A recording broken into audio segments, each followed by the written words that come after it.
দিব্য আর সোমের কথা আমি বলবো, ওরা এত ভালো অভিনয় করেছে এবং সবাই খুব ভালো অভিনয় করে। প্রিয় মালতী হলে চলছে, আমাদের ছবিটি 27 তারিখ রিলিজ করছে। আপনার প্রিয় মালতীও দেখবেন, আপনার নকশিকাঁথা জমিন দেখবেন। আমি সবাইকে বলবো যে নকশিকাঁথা জমিন ছবিটি দেখুন। হাসান আইজুল হকের অন্যতম একটি সৃষ্টি বিধবাদের কথা, সেটার নির্মাণ করেছেন আকরাম খান। এমন একটি ছবি বানান, উনি সবসময় দেখবেন যে নিজের মতো করে উনি কিন্তু সবসময় গল্প বলে যান, ছবি করে যান। আমার এর আগে ওনার খাঁচা ছবিটা আমি করেছি, আমার জন্য একটি অসাধারণ জার্নি ছিল। এবং আমার নিজের তো প্রতিটা আর্টিস্টের একটি প্রোফাইল থাকে, এবং আমি মুক্তিযুদ্ধের আরেকটি ছবি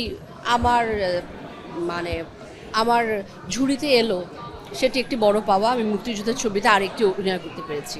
তো আমি সবাইকে বলবো এই বিজয়ের মাসে আমার গণমাধ্যমের বন্ধুরা, সোশ্যাল মিডিয়া যারা দেখছেন এবং যারা আমাকে পছন্দ করেন বা আমার কাজ পছন্দ করেন, তাদের সবাইকে বলবো নকশিকাঁথা জমিন হলে চলছে, 27 তারিখে রিলিজ করবে।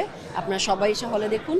সবাই খুব ভালো অভিনয় করেছে, বিশেষ করে দিব্য আর সোমের কথা আমি বলবো, ওরা এত ভালো অভিনয় করেছে এবং সবাই খুব ভালো অভিনয় করেছে। এবং আকরাম খান অসাধারণ একটি কাজ নির্মাণ করেছে। বছর শেষ হচ্ছে আমার সিনেমা দিয়ে, আমার সিনেমা নয়, আমাদের সবার সিনেমা দিয়ে। আসলে আমরা অনেকে অভিনয় করেছি, আমি একটি চরিত্র করেছি, কিন্তু প্রত্যেকটি চরিত্র এখানে খুব ইম্পর্টেন্ট।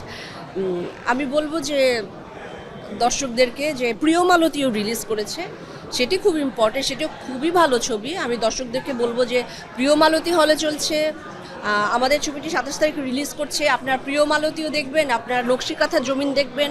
এবং আপনারা এই শীতের আমেজটা, ছুটির আমেজটা, ডিসেম্বরের যে বিজয়ের একটা আমেজ আছে, আমাদের উৎসবের একটা আমেজ আছে, সেটাকে আপনারা সবাই মিলে উপভোগ করুন। প্রিয় মালতীও দেখুন, আপনারা নকশিকাঁথা জমিনও দেখুন।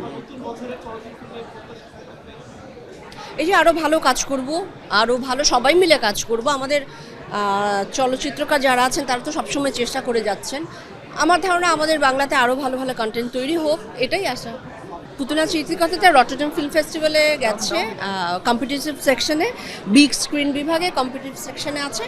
তো ওটায় আমি বলতে পারছি না যে আমি অ্যাটেন্ড করবো কি না। যদি সময় সুযোগ মেলে শুটিংয়ের ফাঁকে আমি অবশ্যই যাব। অবশ্যই লক্ষ্য করি, মানে অডিয়েন্সের জন্য আমরা, আর আমি বারবার বলছি অডিয়েন্সের জন্যেই আমরা। এবং হ্যাঁ, নানান রকম, আমি একজন অভিনেতা, আমি নানান রকম লুক, নানান রকম চরিত্র, সেগুলোই ট্রাই করব। কিন্তু তার বাইরে আসলে জয়া আহসান ভীষণ রকম সাধারণ মানুষ। আমি জানি না, আপনারা কম বেশি আমাকে চিনে থাকলে আপনারা নিশ্চয়ই জানবেন। সেগুলো আমার লুক, সেগুলো হচ্ছে আমার চরিত্র। এই তো আমার ভালো লাগে, আমি দর্শকদের কাছে খুবই কৃতজ্ঞ। আপনারা আমার ছবি দেখেন, আমার কাজ দেখেন, আমার সাথে থাকবেন, এটা আমি বছরের শেষে আমি আপনাদের কাছে আবার কৃতজ্ঞতা জানাই। এবং আমি বলছি সবাইকে আপনারা নকশিকাঁথা জমিন ছবিটি দেখুন।